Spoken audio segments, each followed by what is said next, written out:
so interesting with the crypto book. So are you a total crypto fan, all cryptos, or have you got like some that you're more interested in than others? I'm more interested in the idea of money and how to digitize money effectively, what hard versus easy money is. I don't think that crypto wholesale is a benign technology. I think there are a lot of scams, a lot of rug pulls, a lot of misunderstandings. But I do think Mm, that the ideas that we're working with, the technology of blockchain, how to achieve consensus in a decentralized manner, these are all very interesting ideas and can exist outside of cryptocurrency. The decentralized web, for example, or pseudonymous social media, just two examples. Very interesting stuff. And the crypto book is kind of being written to onboard Gen Z into a very technical, very complex, but a very important technology. yeah, I mean, I think it's really interesting because to me, there's this kind of bucket of cryptocurrencies and everything goes in there. So, cryptocurrencies that have the blockchain and cryptocurrencies that don't have the blockchain all go in the bag of cryptocurrencies. And I just do not think they're the same. So if you look at the kind of structure of, Ethereum and then the structure of the way Bitcoin works, there are Mhm. two fundamentally different technologies. And I think if people looked at them as like looked at them in the way that they are technologies, and you should be analyzing the architecture of those technologies to work out whether they do actually add value, either as, a money supply or, an asset. Mhm. I think, people will be able to truly understand a little bit more. I mean, I just think that there's a lot of very surface chat when it comes to the bucket that is crypto, and not enough analysis of exactly what the product is that you're buying. Do you see what I mean? Yeah, absolutely. There's a lot of fat in the conversation and not a lot of precision. And it's a very buggy conversation. And it really irritates me because when people talk about crypto being evil or crypto being this or crypto being that, it's like, I don't think you really know what you're talking about. You've just like seen Mm, a couple headlines and mm, you've made this calculation about the entire technology. And it's the same thing with AI, I believe, is that they see a couple of headlines about job automation, about ChatGPT, or about the Terminator, and then it's like the Dunning-Kruger effect. They just immediately think that they understand everything about the technology. yeah. Yeah. And I think it is important to get into the detail. I Absolutely. mean, most of the conversations that I have about AI are very kind of focused in and around this idea of, AI is going to take over the world and is going to take everybody's jobs. That literally just seems to it. Like, I'm really scared of it. AI seems to be everywhere, but there isn't any deeper conversation about, what you're actually doing with AI. And how it's basically going to solve problems like real world business problems or real world problems for consumers. Um, and a lot of the AI applications that I've seen are just literally rip-offs of it's just a different front end, on ChatGPT with maybe the first prompt. So yeah, I think it's a similar sort of thing. The devil is in the detail, and we should be digging down to that next level, as you say, to try and kind of understand the nuance of both crypto and AI. Well, then, Juliet, what inspired you to start an AI focused startup, and why did you get into this space? I mean, I think what really I am completely swept up in this idea of uh, you know, um, natural language processing. I think it's absolutely fascinating that we can attach that amount of intelligence to a natural language model. And the scope and how exciting the products, could be that fall out of that it's just, for me, it's just so unbelievably compelling. There's no way I could, sort of not do something, being, having had my entire career in building products, this is such an exciting time because it makes it very, very efficient, very, very quick to develop new products. But it also means that we've got a whole plethora of, imagination that we can bring to the table that we've never really had before. I think it's just a combination of so many compelling factors. The fact that you can bring to market a product a lot cheaper, a lot quicker. You can do more with the product. So, you know, when we used to code up applications, getting those applications to really kind of understand and speak in the same language and do the same things as a human would do is, you know, was not possible, but now it is. And I think in my particular area of learning, the way we have been coding up product and the way we've been coding up content is, in my view, not fit for purpose, because, you know, we should be situating the products in and around what the learners want and the way the learners want to receive that content, rather than the way we believe the content should be served. And so for me, that was kind of the icing on the cake. I was like, I've got to move. I've got to get out of what I was doing before, and I've got to move, because I've got to fail forward, you know. Right. And once I'd made my decision, you know, that was it. Like, I'd made my decision, and I just had to leap in. Hmm. So, like, what role do you think artificial intelligence will play in shaping the future of education? And we can kind of contextualize it for Gen Z, but broad perspective. I mean, I think it will be amazing. I think it will be absolutely insane, because for the first time we are able to offer individualized learning experiences in a way that before we just couldn't. So I think we are on the brink of a personalization revolution. And that is to do with how we will interact with AI. So my feeling about the future of AI is that we will, choose to each individual will choose to interact with AI in whatever way that they personally want. Now, I can see a vision of the future for me personally, where I might have one big AI, which is, maybe from one of the big tech models, but then I have a lot of smaller AIs in and around that big AI, which are focused on, a smaller scope of expertise, if you like. And this is really where I see the product that we're developing in the education space, which is, the ability to basically have the knowledge interaction, so the knowledge coming into my personal kind of learning, aspect of my brain in a way that I personally want it. So I just think education we are going to have a complete flip. So where the focus always was on the teacher and what the teacher knew and what that teacher was embedding into, our brains, I think it's going to be the other way around. So it's going to be very much, how do you want to learn to maximize, your intelligence? And, I think AI can help us optimize our intelligence massively, because, it will deliver learning, and this is what we're trying to do with KOOS AI, deliver learning in a way that's going to maximize your curiosity. And for me, that's incredibly compelling, because, when I was at school, I just couldn't learn because I was dyslexic. I was really locked out a lot, I would sit, beside my best friends, and my best friends were like, why are you so thick? Why can you not read the words on the page? The teacher has just told us that word 3 times, and you're so stupid that it doesn't go in your brain. But I'm not stupid. I'm not stupid. I never have been stupid.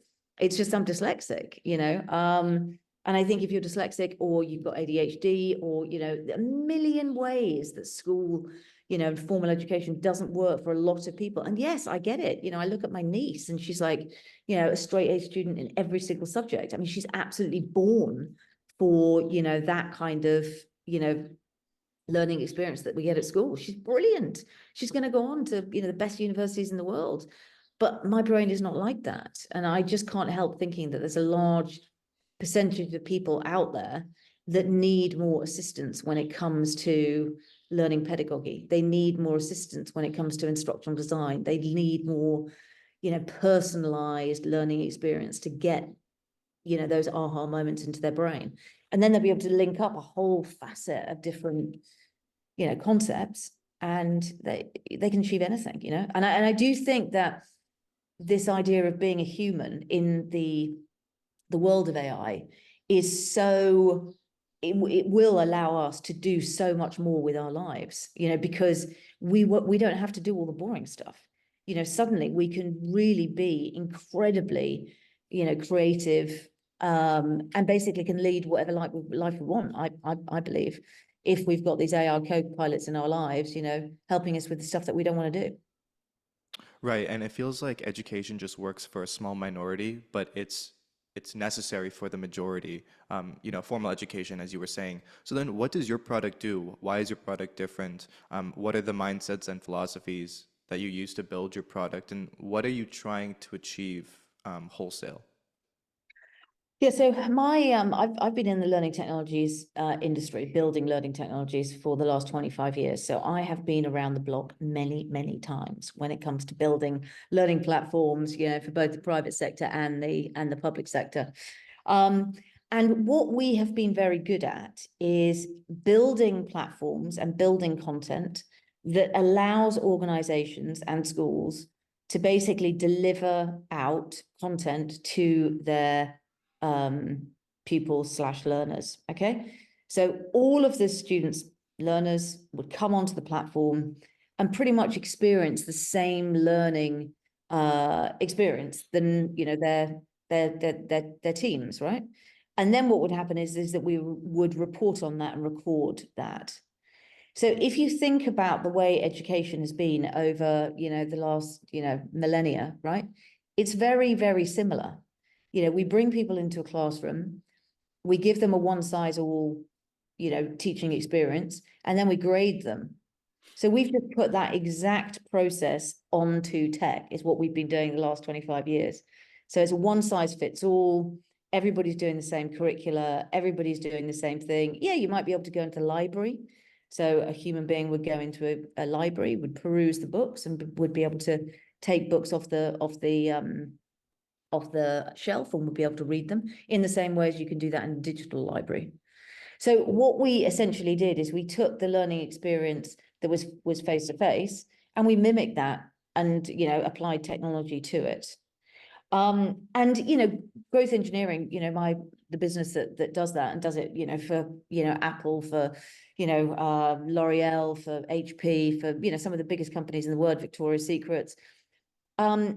This is a requirement that learners and students go through, if you like, a sort of sheep dip type training approach. Like, you could call it onboarding, you could call it whatever you want to call it, but it's a business requirement. Everybody needs to understand what the organization does, what it stands for, what its visions, its values, its products, etc., etc.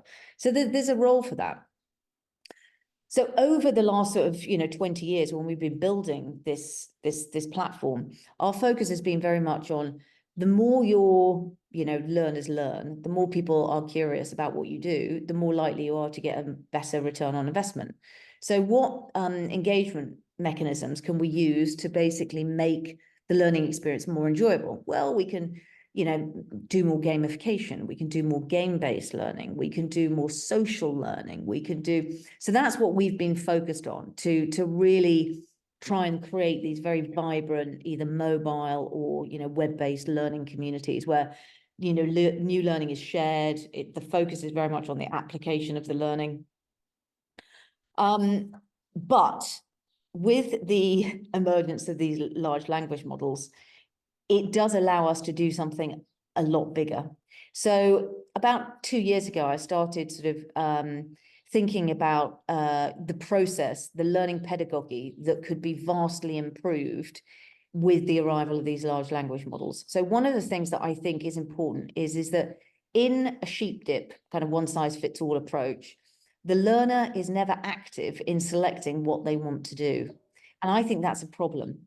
Because if from the get-go, you just tell everybody, well, you've got to do this, automatically you're reducing their engagement by quite a lot. So the first step in the learning pedagogy that we developed is discovery.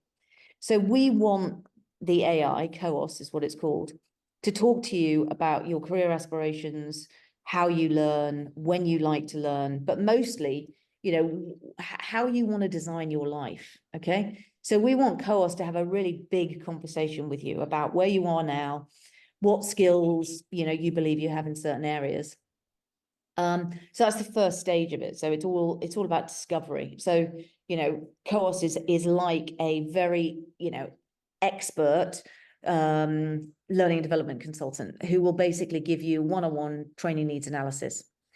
Once that training needs analysis has been done, and KOOS will basically benchmark that against industry and national standards. So this could be, Ofqual in the UK, which is, the qualifications, national qualifications framework. So it'll look at all the different courses and all of the different content available on a national basis that could be right, for you. Then we go into the discussion phase. So what we're going to do is we're going to discuss with the learner. KOOS is going to discuss with the learner. Okay, we've come back and we think that the following learning pathways would be good for you. So there's a short-term one, which basically will get you from supervisor to manager in the area of, leadership. There's also one in functional requirements that will basically allow you to add other digital skills to your already, decent sized CV. And then finally, there's another one that will allow you to improve, let's say, your understanding of influencing people, which will give you, an idea of how you might influence corporate strategy. So you're going to look at those learning pathways and you're going to go, yep, I like that one. No, I don't like this one. Can you give me, other alternatives? And then what KOOS will do is once you've agreed, yes, I'm happy with that, KOOS will basically diarize that for you. So that will go into your diary. Now, when you first start interacting with KOOS will talk to you about your neurodiversity needs. So if KOOS was talking to me, I would say, hey, look, I'm dyslexic. I'm a bit of a fidgeter, so I probably have a bit of ADHD, although I wasn't, actually diagnosed as that. I just know I am because I'm fidgeting all the time. I can't really stay in one place. I like to move around. I like to learn in short bursts. I like to learn in different medium. Ideally, I like to be learning on audio while I'm doing other things. So KOOS will have a good understanding of what you said that you like to learn. Then when we go on to the third stage, which is delivery, KOOS will basically be delivering your learning to you in exactly the way you've said you wanted it to be delivered. So for me, for example, it might be twice a day for 10 minutes a day, and it will be through audio. So I like to hear, but what I like to do is type in response. So if KOOS was talking to me about, management, having conversations, whatever, I would want to respond back to KOOS via typing. But that's just me. I don't have to, So that's the delivery phase. So the delivery, however you've said that you want your learning to be structured, that's when it will be delivered. And mostly it'll be in the learning conversations. Mostly it will be in conversations that KOOS will be, giving you some information and asking you a question on it. So it's very, very much more interactive. And then finally, the most important part is demonstrate. So you are going to be demonstrating the impact of your knowledge. So the other thing that we do really poorly is we don't really talk about how this knowledge is going to be used.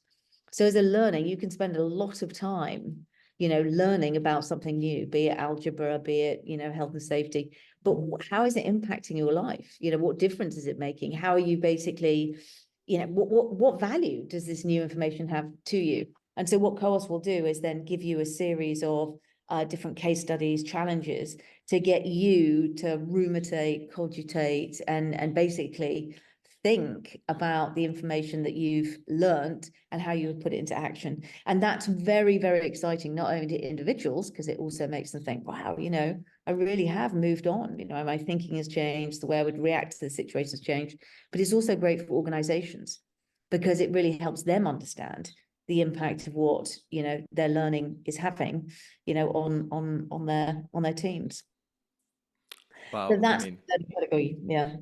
yeah, that's, I mean, I just want to take a moment to appreciate how in-depth you were in that explanation. That was incredible. And it sends my mind in many different directions. But two main points that I just wanted to touch on were, so I'm currently trying to learn French. I'm in Montreal and I used to use Duolingo and now I use Babbel. And one of the things that I noticed with Duolingo that I haven't noticed with Babbel is that with Duolingo, I stopped learning and I started just using the application to like put the square peg in the square hole, put the round peg in the round hole to keep my streak up. So there was no real learning going on. It was literally just a habit or a routine. With Babbel, it's a little bit different because it's more, you're engaging more, they do review, etc. Not sponsored. Um, so how does KOAS, I'm pronouncing that name correctly. Yeah, How does also, how does COAS deal with that? Just instead of making it very routine based, it makes it more engaging. It kind of makes it more creative. It makes it more fun. It takes you out of that, oh, I have to open Duolingo and do my 10 minutes versus, oh my God, I just got the notification from COAS. Thank God, I'm so excited to do this now.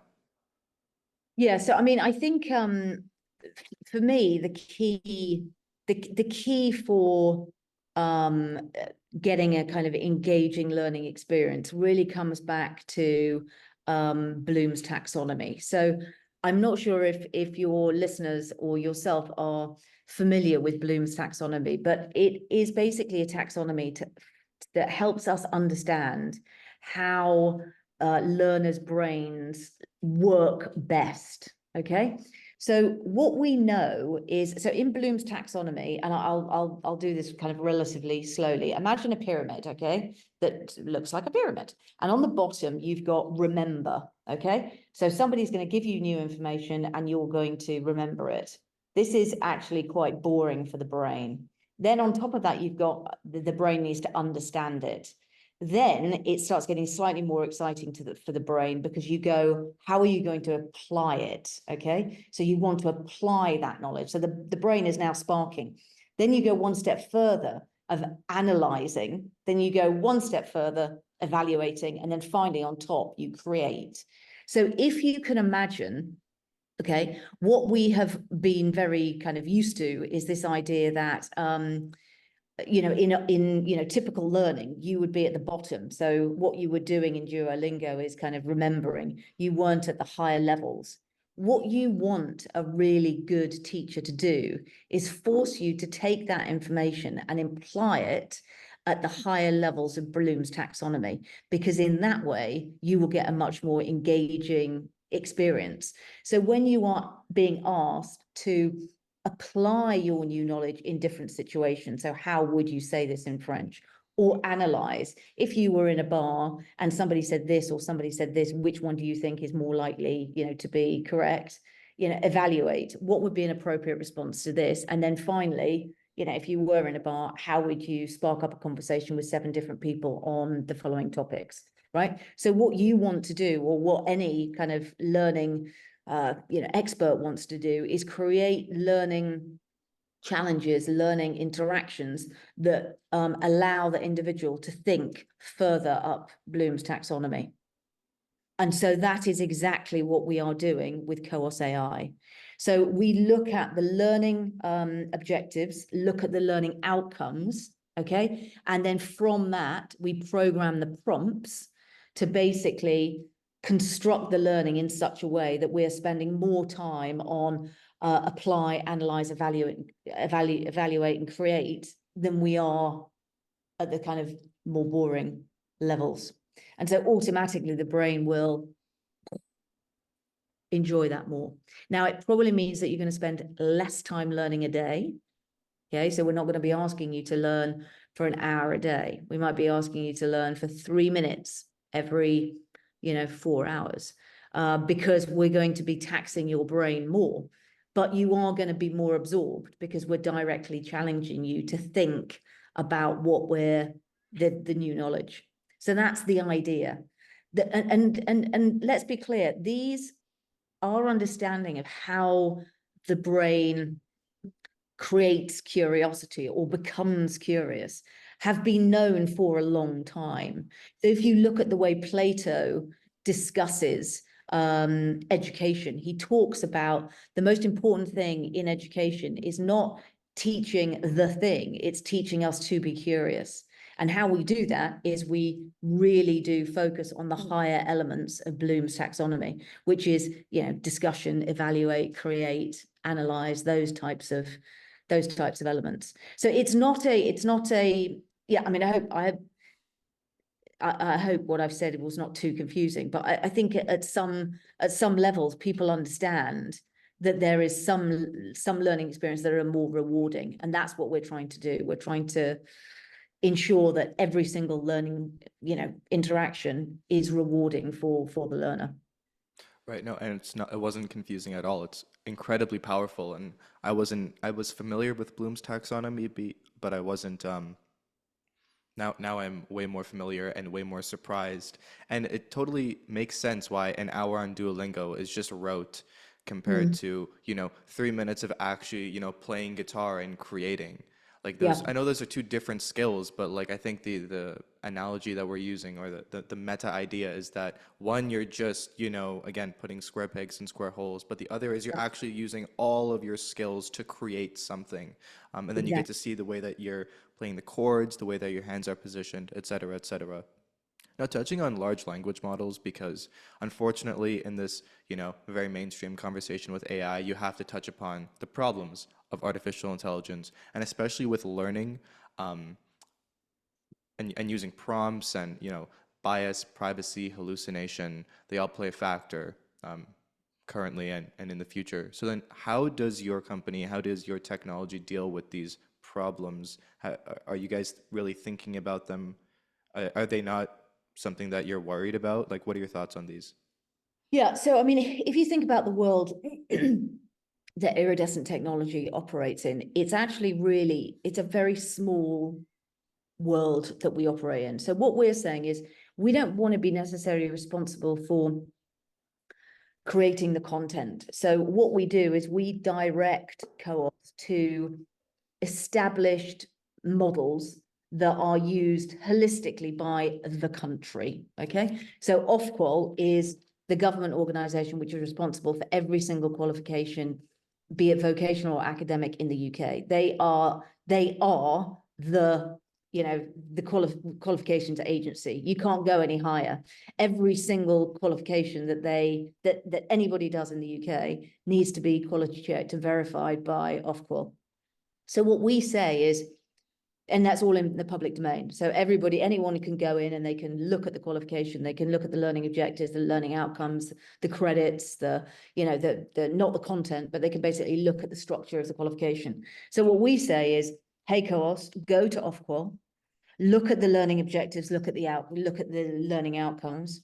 And basically, once you understand the learning objectives and the learning outcomes, it's very easy for us to say, pull together, and then you understand the pedagogy we want to use, i.e. we want to use this idea that it needs to be delivered in a neurodiverse way, and it needs to be benchmarked on the higher elements of Bloom's taxonomy. Suddenly you get a curricula of content which is just a lot smaller.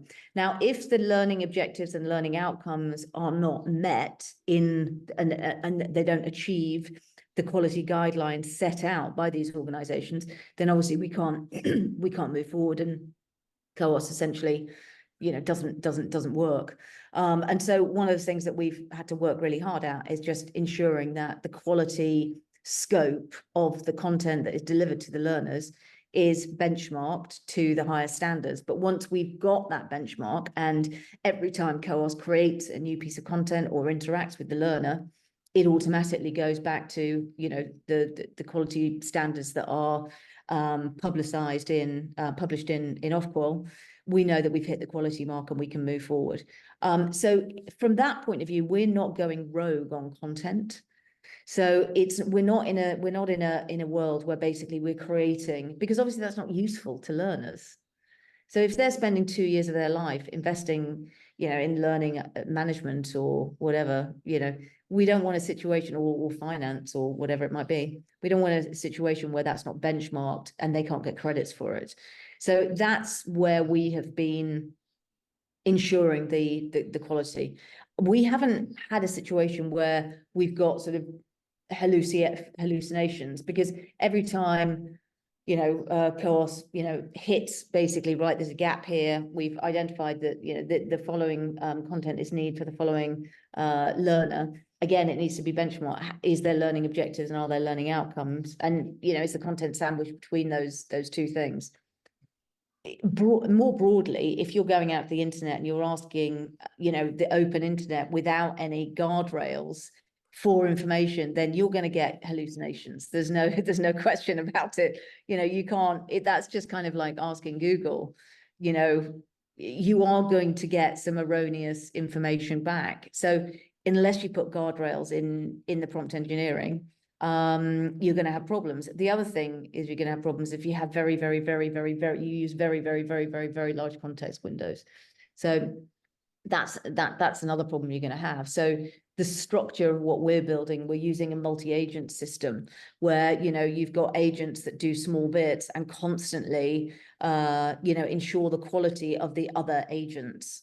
So rather than having one massive RAG system where you just have loads and loads of data that will end up having some sort of hallucinations, or at least now, you know, I say this, you're going to be putting the podcast out, and I don't know, let's say 4 weeks, I'll probably be out of date by then, you know, so quickly. But the way we are trying to get around that is by using a multi-agent architecture, which seems to be working really well. So we want, AI agents to be responsible for one particular thing. They then have a backup agent for quality and quality assurance. So we can be confident that when we're pulling this model together and when the student actually receives it, you know, it has gone through multi-layers of checking. The other thing that we're very keen to do with KOOS AI is ensure that when I get my learning, so as somebody who's dyslexic, I need a lot of repetition because I have a very bad short-term memory. Now, not all dyslexics are built like me, okay? I am uniquely me. So I know that the kind of dyslexia that I have, my short-term memory is incredibly short. I fail a lot because my short-term memory fails. And so I have quite low self-esteem when I learn. And also I have real problems with reading complicated words. So what does that mean when I get my learning? What that means is when I receive my learning, I need my learning to be double-spaced. I need the sentences to be shorter on the page. I need large words to be spelt out for me. So, you know, something like decide, I might not be able to read that, but if it's phonetically spelt for me, or necessary is another good word, I need that to be phonetically spelt, then I can see it and then I can read it. And so I need some words to be phonetically spelled and I need some words to be in bold. And then I need you to tell me what you're going to tell me, and then tell me again. And then at the start and the end of our learning interactions, I need praise because my confidence level is really low. So I know from being a dyslexic that this is how I need my,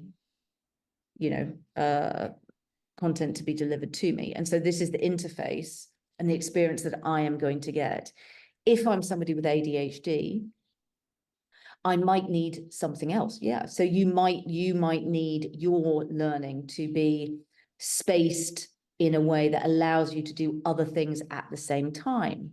So we might have an exercise that we're doing at the same time as, and we might have sounds at the same time as to make it go into your brain. So there's all of these things that we're trying to double down on. And now this is stuff that teachers know. They know this.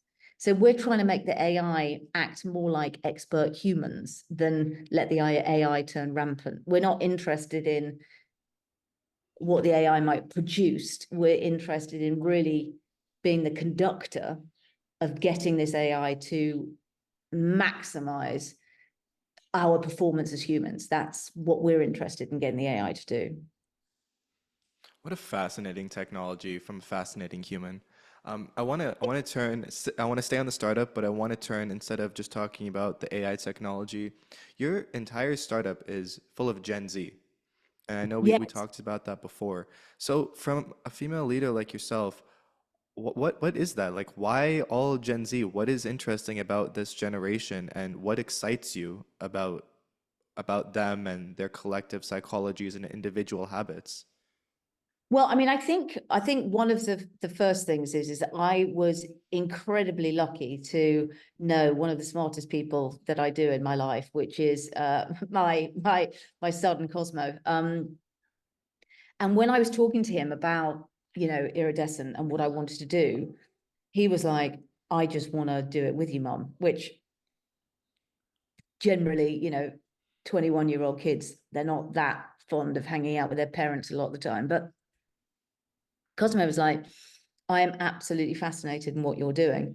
And although he's at university in Tokyo, he basically has taken up the mantle completely and just swung into the trees with this one, no matter how mad it sounded. And so I think there's a very large amount of iridescent that has been, you know, situated in this idea, that the idea that we were trying to, you know, so when I mentioned it to my team at Growth Engineering, you know, they were like, you are mental. You are not going to do this. We've got an established, really good business, and we don't want to be messing around with something that's, you know, bleeding edge and brand new. And so I think the idea of working with, you know, a younger generation of people who haven't been in the workforce and who aren't necessarily tainted by old ways of thinking is just what iridescent technology and I needed. Because this is a bold idea. I mean, people, even within AI, aren't trying to bend AI to this kind of application. So I needed people that were going to say, you know, I will follow you into the burning forest, without saying, dude, we haven't got enough water, you know, where are our, you know, they just don't. They're just like, yeah, let's do it. So I think there's a large amount of that, you know, people who haven't been in the workforce. And also the other thing is with AI and using AI technologies, because we were, you know, born using AI. So we're literally, you know, AI natives.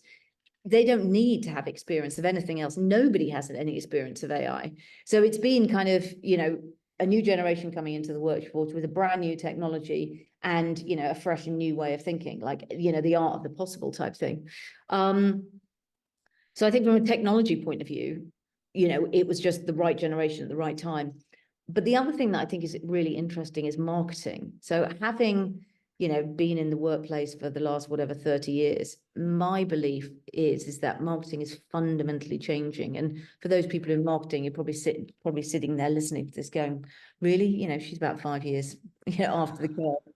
But when, you know, we were setting up Growth Engineering, it was all about creating really good quality content, you know, being seen as subject matter experts.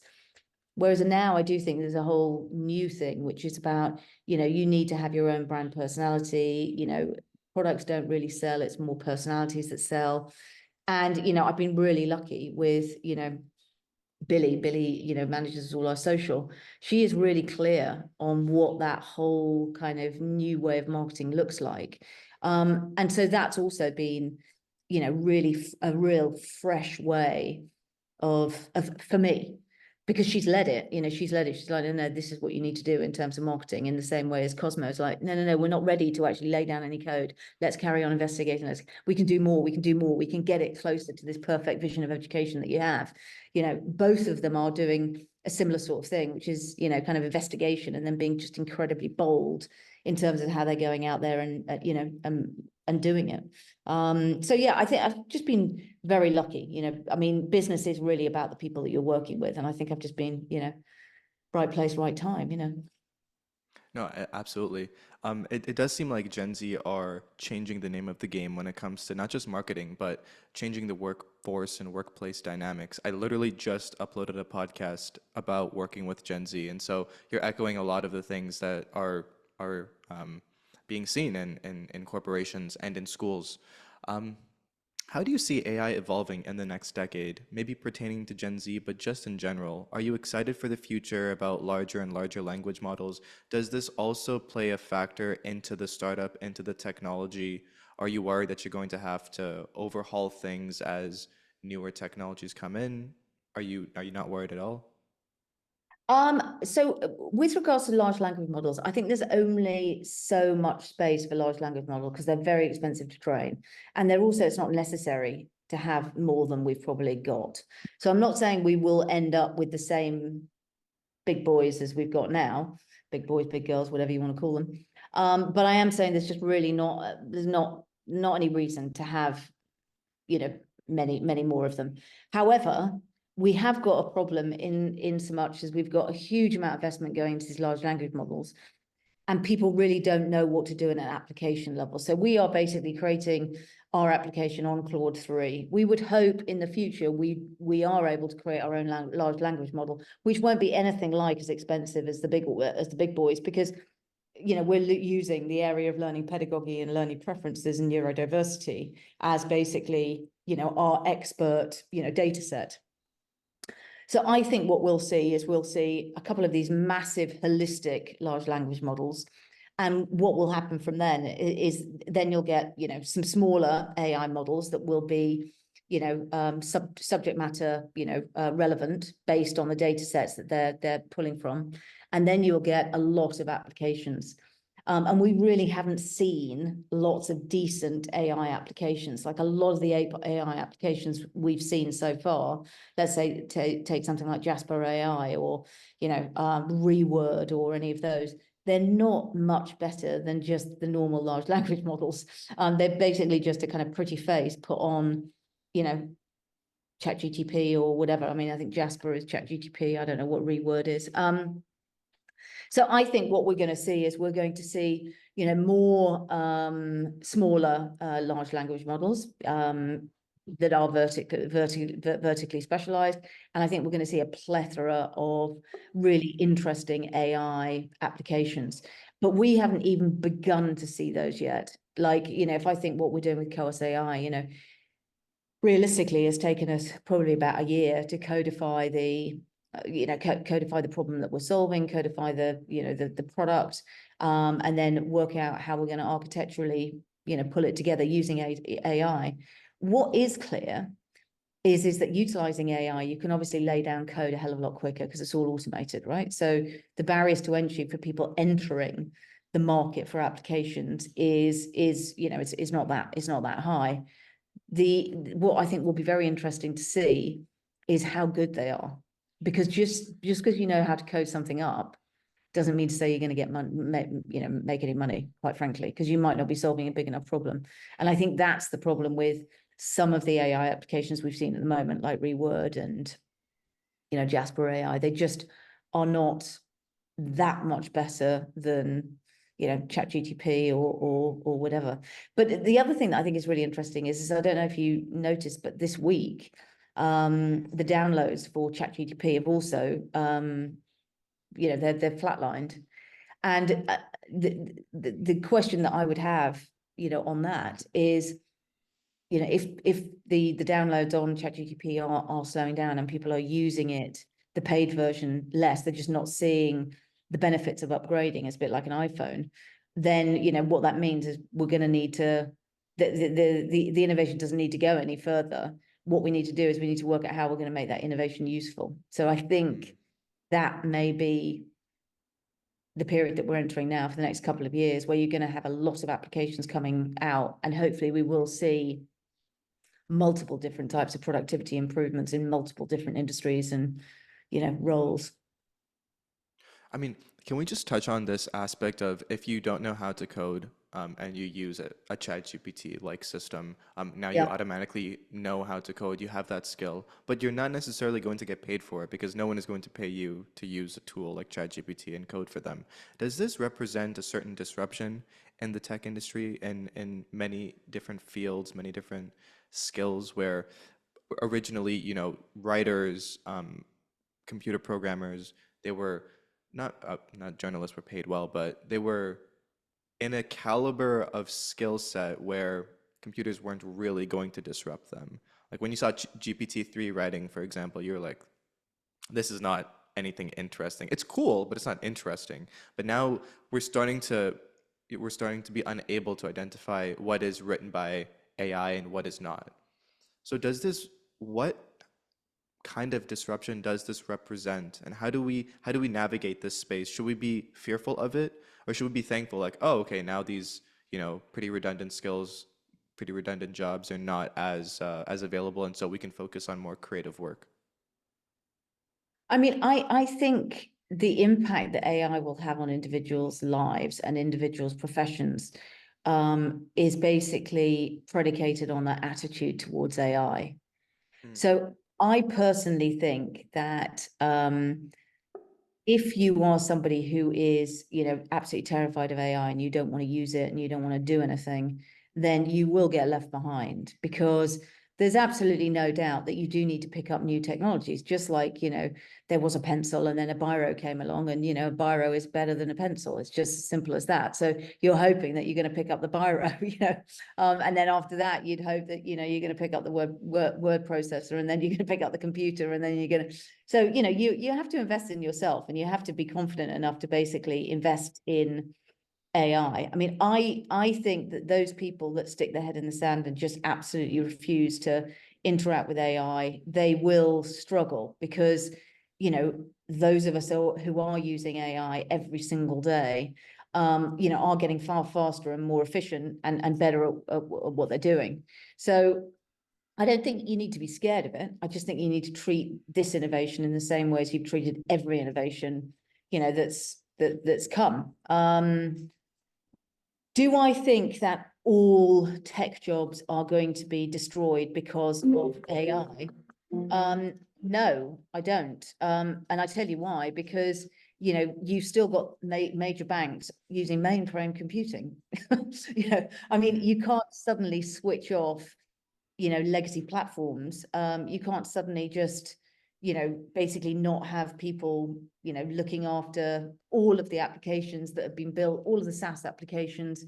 That's just not possible, and it's not possible for, I've been selling into large corporates for the last 25 years. They move really, really slowly. If you've got the best product ever, it's still going to take you, a year, 18 months to get through procurement. Like, that's just how long it takes. So even if you could code up something in lightning time, you still can't, sell it in, go through procurement, and then basically, settle the product in and launch it to, so I think, people are maybe a little bit, they think it's going to take hold faster than it is. But, is the new technology going to make magnitudinal difference to just the speed and efficiency that we can work at? Yeah, absolutely. Does that mean we'll all be out of jobs? I seriously doubt it. I seriously doubt it. I mean, I was speaking to, a friend's children the other day, and they were like, yeah, we're all going to go on universal basic income, and we don't really need to worry about our careers because we won't have to do anything. I'm like, I don't know about that. Maybe it's just because I'm old, and, I've always thought, yeah, you got to work. If you want to get on, then you got to work hard. I've struggled to see how AI is going to support, the world doing nothing. I mean, I really struggle with that concept. Maybe I just don't read enough science fiction, but the AI that I utilize and the AI agents that we code up are certainly not able for me just to go on holiday for the rest of my life, and for the AI agents to build a company around me. That's just, it's just, now, this video could come back and bite me in the arse in 10 years, because maybe I will have been on the beach for the last, 3 years, and, the business will build itself. But I don't think so. I think we're a long way off that. So I want to test out this question, and feel free to just skip it if you want. But so as a female leader in the tech industry, have you faced any challenges in a field that's particularly male dominated? Do you want to speak to those? Do you have any experiences or examples of that?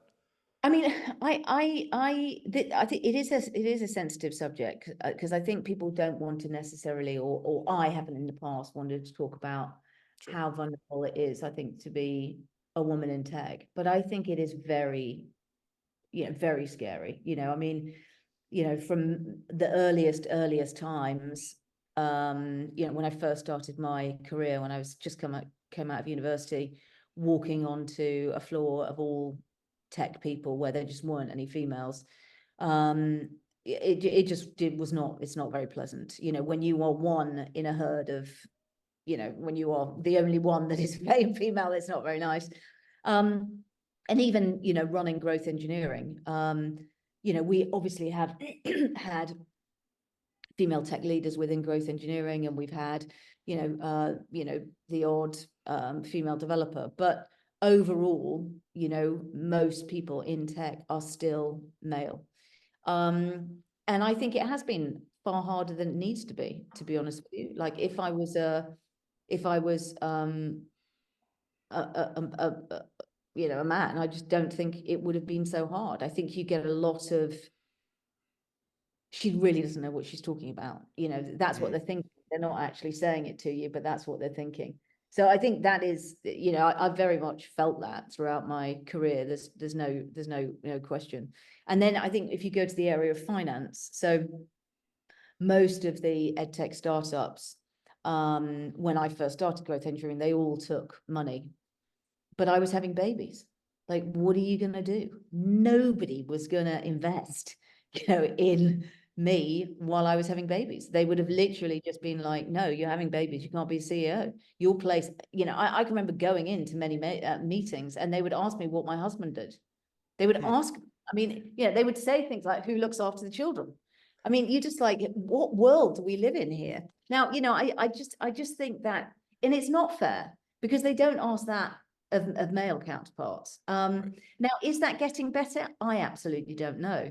I would imagine that the biggest thing has been now a lot of us are, working from home.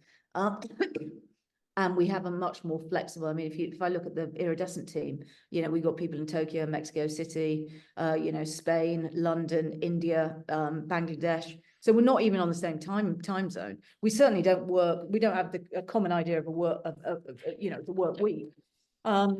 So I think, will that change? Yeah, I think it will. The more multicultural we come, the more, we choose the different ways we want to work. And I think, that's the great thing about the new generation coming through. I don't think my boys, I've got 3 boys, I don't think they think the same way about, men and women as, my Different. generation. Yeah, I think it's completely and utterly different. I mean, it's quite remarkable if I think that, my mother's generation just really didn't work. They weren't expected to work, and it wasn't, it wasn't, I can't remember any of my mother's friends working. It's quite bizarre. Whereas nowadays, I just don't think you would have that. The world is changing, I think, much for the better. Yeah, no, absolutely agree. Do you have any advice for aspiring female entrepreneurs from your experience or just in general? Yeah, I mean, I think I'm not sure that I really necessarily have, advice for females. I think I have advice for anyone starting their own business. And that piece of advice would be, it is hard work, and you will fail. If you are not failing, you are not moving forward. And so what I would say is that you need to enjoy the failures. I would say you need to really enjoy, the failures. And most of all, you have to enjoy the journey. I think a lot of time when entrepreneurs start a business, they're so fixated about, I'm going to have an exit, I'm going to have an exit, I'm going to, da, da, da. The likelihood is that there's not going to be some massive big bang. So just make sure that, when you embark on this journey, you surround yourself with people you like, and you enjoy it. And just know that it's going to be hard work. It's going to be harder work than you ever thought. It will break your mind, your body, and your spirit. But you still, with a broken mind, body, and spirit, got to get up and enjoy the journey. Because I mean, I definitely have been broken, over the years with growth engineering and the other companies that I've set up. But I wouldn't change it for the world, you know. Um, so yeah, that would be I mean, possibly not the, get rich quick and you'll be out by 30, a multimillionaire. Oh, I don't know Right, about that, right. but yeah. No, Juliet, this has been such a fantastic conversation. I think we should just end it on that note because I mean, there have been so many things that you've said that I wish I was taking notes right now, so I'll just have to rewatch this podcast. But where can we find you online? How do we support you? So best place to get hold of me is LinkedIn. I'm really big on LinkedIn. Billy's been doing a great job for me there. So yeah, really big on LinkedIn, and I really do love meeting new people. So please do connect with me on LinkedIn and let's have a virtual coffee. And yeah, thank you very much for having me on this podcast. It's been really thoughtful. I've been doing quite a few podcasts recently, but I think your questions have been really interesting. So thank you for the time that you've taken to write them, and thank you for having me on as a guest. I really appreciate it. Thank you for being here. Thank you for being as wise and insightful as you are, and I hope to see you next time.